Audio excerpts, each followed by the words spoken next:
Okay, we're going to install a Yetter wheel. So you need a bolt, your wheel, bolt goes through the wheel, then you get the bushing, 3 flat washers,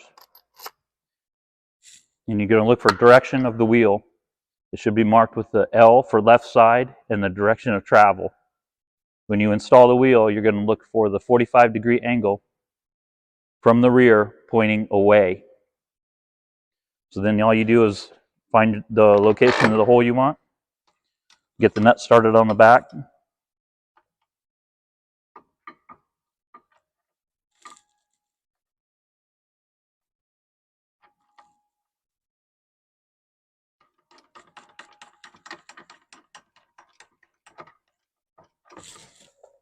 you need a long 15/16 wrench and the driver of your choice.